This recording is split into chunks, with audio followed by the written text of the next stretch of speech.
தண்டையிட பழனி முருகன். சிவனின் திருமணத்தின் போது அனைத்து முனிவர்களும் கடவுள்களும் சிவனின் வசிப்பிடமான கைலாசத்தில் கூடினர். இதன் விளைவாக எடை அதிகரித்ததால் பூமி சாய்ந்தது. சிவபெருமான் அகத்திய முனிவரை தெற்கு நோக்கி நகரச் சொல்லி சமநிலையை மீட்டெடுக்கச் சொன்னார். அகத்தியர் இடும்பன் என்ற அசுரனை நியமித்து சிவகிரி மற்றும் சக்திகிரி, சிவன் மற்றும் சக்தியின் மலைகள் என்ற 2 மலைகளை தனது தோள்களில் சுமந்து தெற்கில் வைக்க எடையை சமநிலைப்படுத்தினார். இடும்பன் மலைகளை தெற்கே சுமந்து சென்று வழியில் சிறிது நேரம் கீழே வைத்தார். பின்னர் அவர் ஓய்வெடுத்தார். அவற்றை திரும்ப தூக்க முயன்றபோது மலையை நகர்த்த முடியவில்லை. மலையின் உச்சியில் ஒரு இளைஞன் நிற்பதைக் கண்டு அவருடன் சண்டையிட்டு தோற்கடிக்கப்பட்டார். நாரத முனிவர் ஒருமுறை கைலாசத்தில் சிவனை சந்தித்து ஞான பழத்தை, அறிவின் பழம், பரிசளித்தார். சிவன் தனது 2 மகன்களான விநாயகர் மற்றும் முருகனுக்கு இடையில் பழத்தை பிரிக்கும் நோக்கத்தை வெளிப்படுத்தினார்.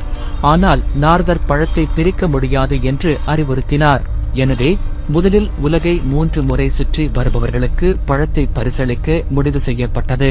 சவாலை ஏற்றுக்கொண்ட முருகன் தனது மயில் மீது உலகம் முழுவதும் தனது பயணத்தை தொடங்கினார். இருப்பினும் உலகம் தனது பெற்றோர்களான சிவனும் சக்தியும் என்று விநாயகர் கருதினார். அவர்களை 3 முறை சுற்றி வந்து பழத்தை வென்றார். முருகன் திரும்பி வந்தபோது தனது முயற்சிகள் வீணானதை அறிந்து கோபமடைந்தார். ஏமாற்றப்பட்டதாக உணர்ந்தார்.